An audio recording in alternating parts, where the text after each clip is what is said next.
Thank you very much to the Institute of Cultural Diplomacy for inviting me to this conference.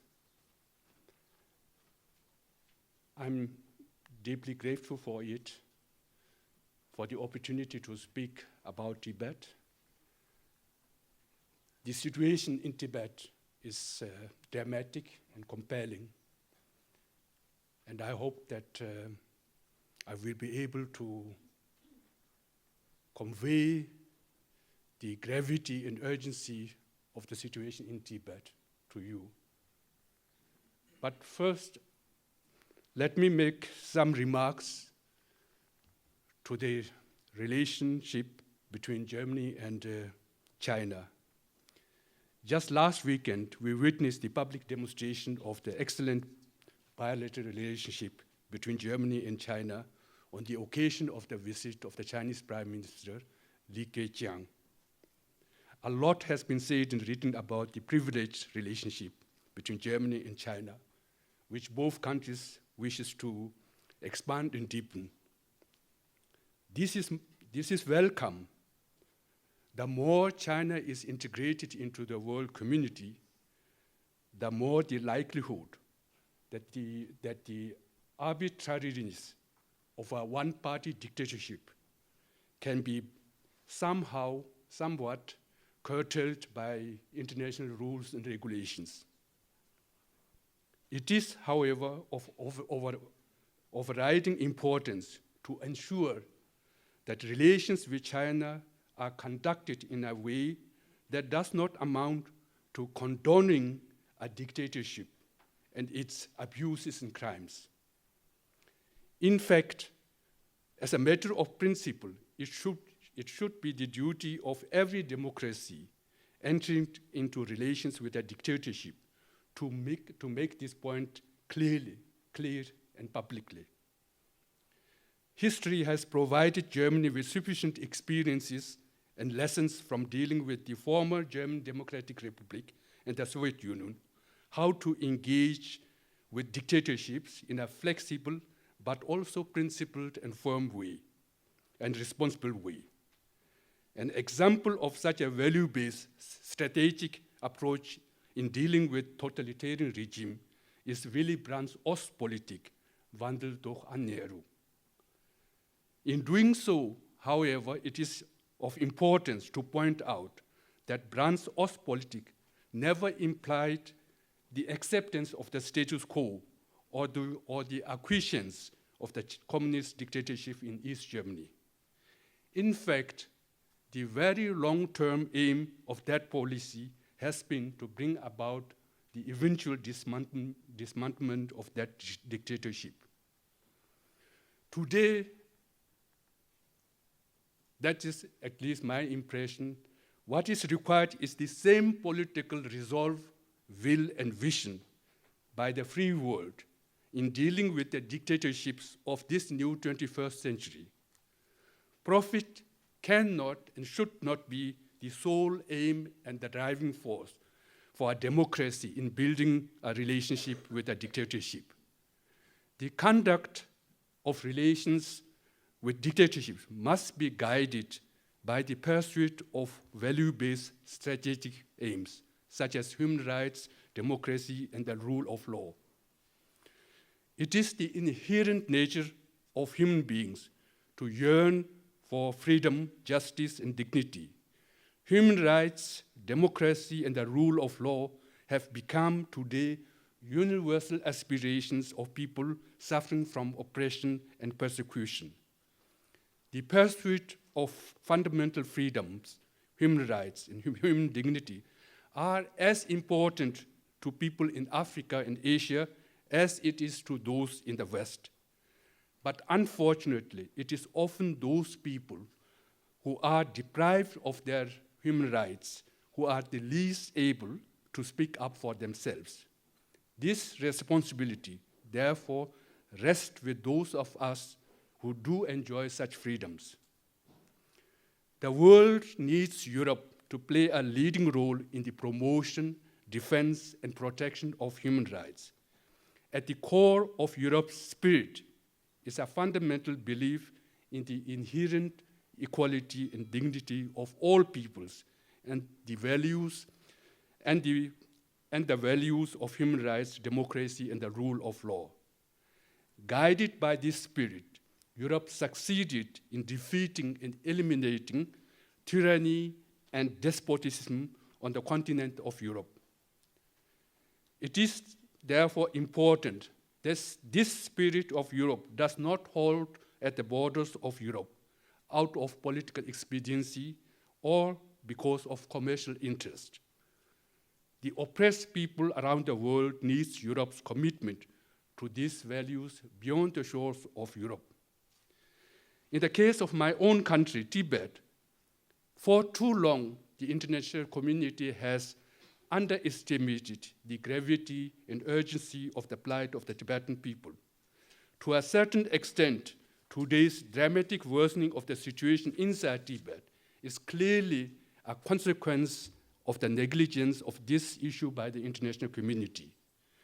Today, the very survival of the Tibetan people with our distinct, unique culture, language, religion, and identity is at threat.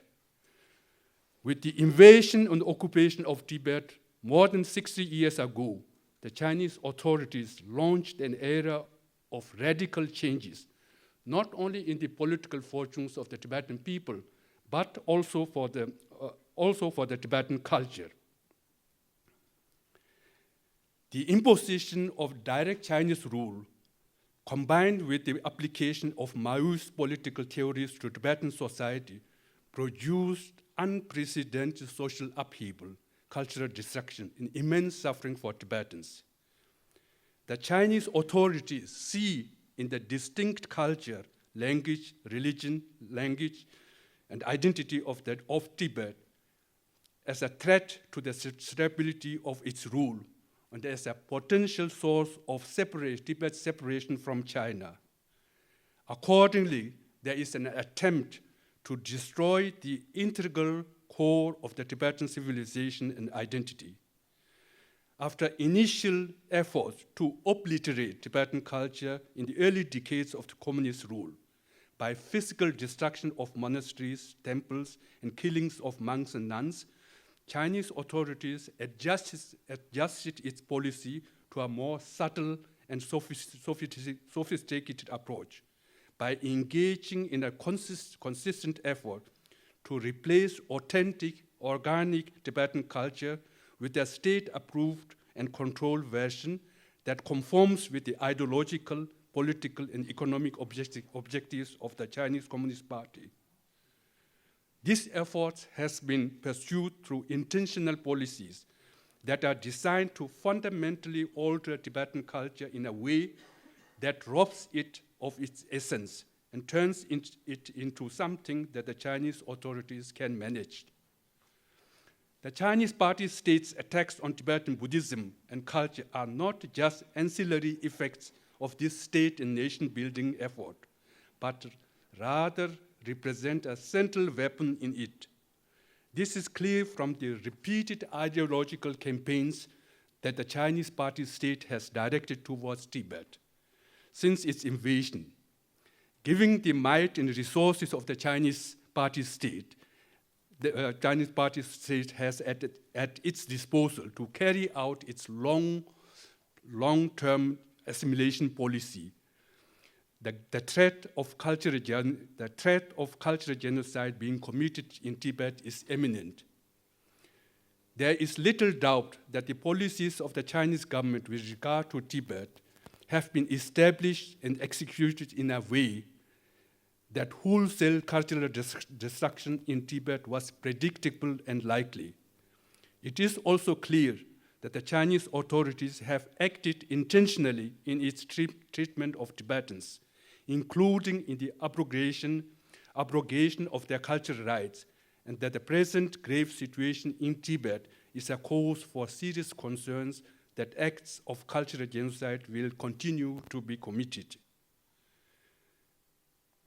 There is compelling evidence that the Chinese Party state's policies and practices related to Tibetan culture have created conditions that violate key international human rights instruments and contain elements of cultural genocide.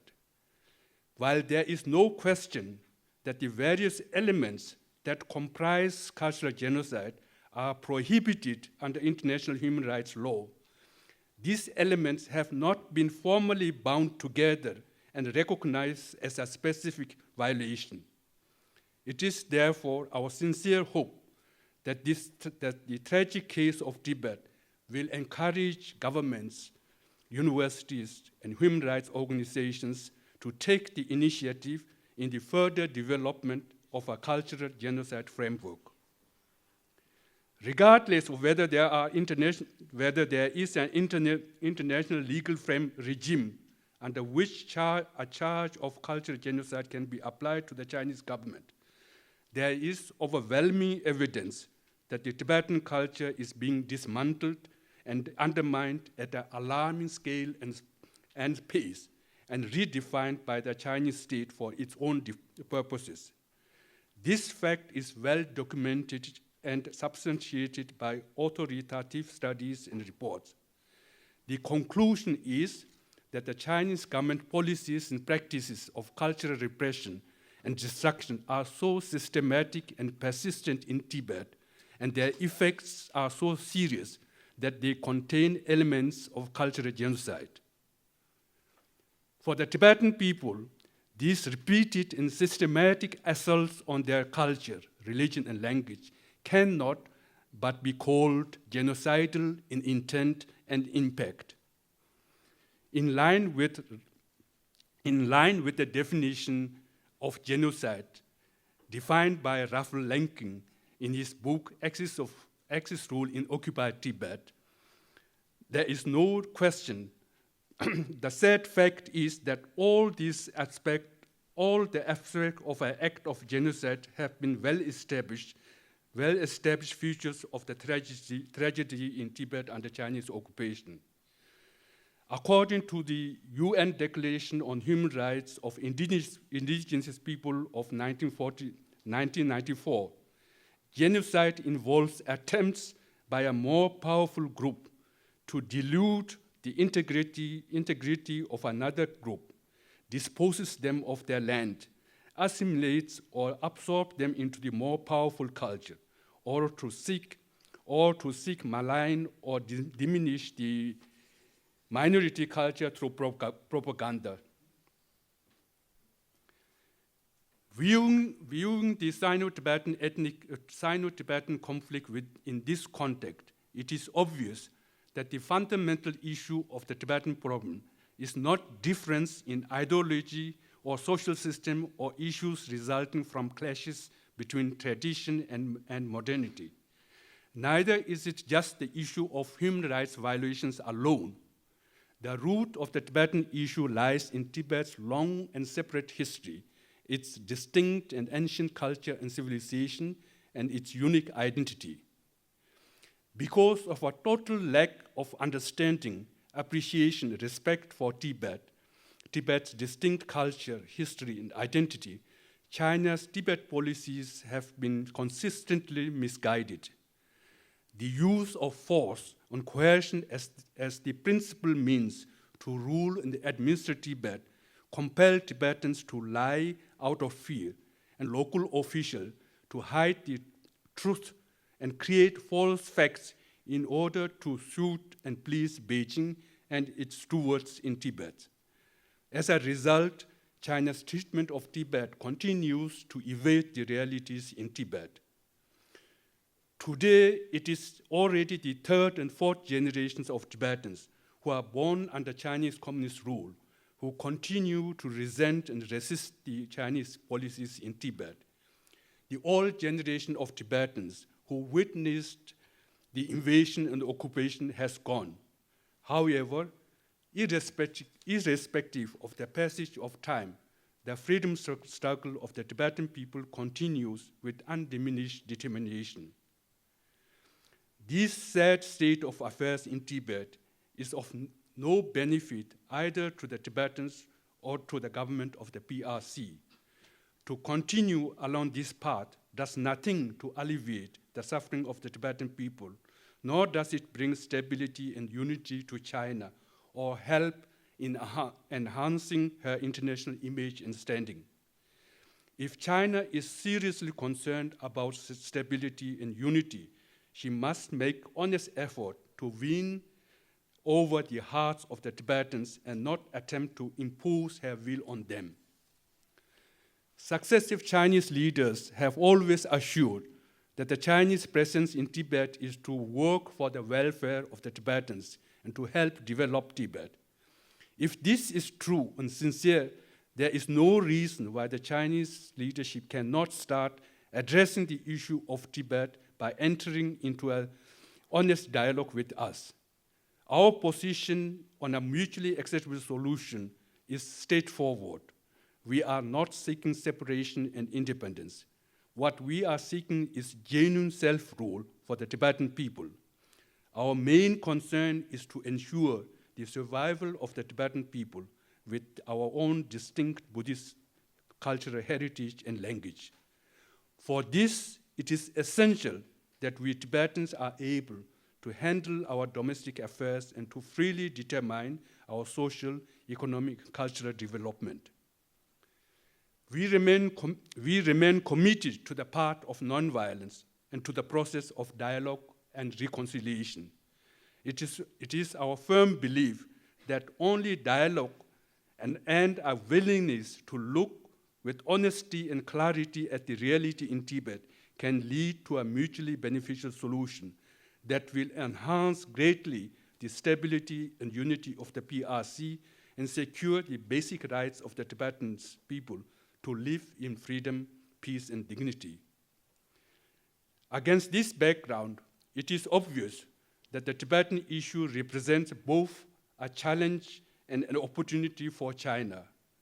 Many people throughout the world feel deeply committed to the Tibetan cause as a matter of humanitarian and moral principles. China's inability to resolve the Tibetan issue peacefully has been tarnishing her international image and reputation. Moreover, there is no doubt that a solution to the Tibetan issue would have far-reaching positive implications for China's image in the world, including in its dealings with Taiwan, as well as in its relationship with India. Without peace and stability on the Tibetan plateau, it is unrealistic to hope that genuine trust and confidence can be restored in the Sino-Indian relationship.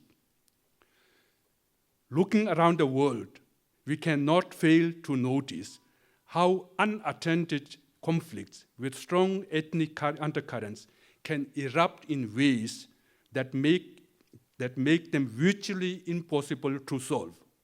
It is therefore in China's interest not to let that happen in the case of Tibet. A creative and courageous initiative to resolve the issue of Tibet by the new Chinese leadership would serve as a widely appreciated signal that China is maturing and becoming more responsible in assuming a greater leading role on the global stage. Such a political initiative and gesture by the new Chinese leadership during this time of deep sense of insecurity and anxiety in the international community will go a long way to impressing and reassuring the people at home and in the larger world. Thank you very much.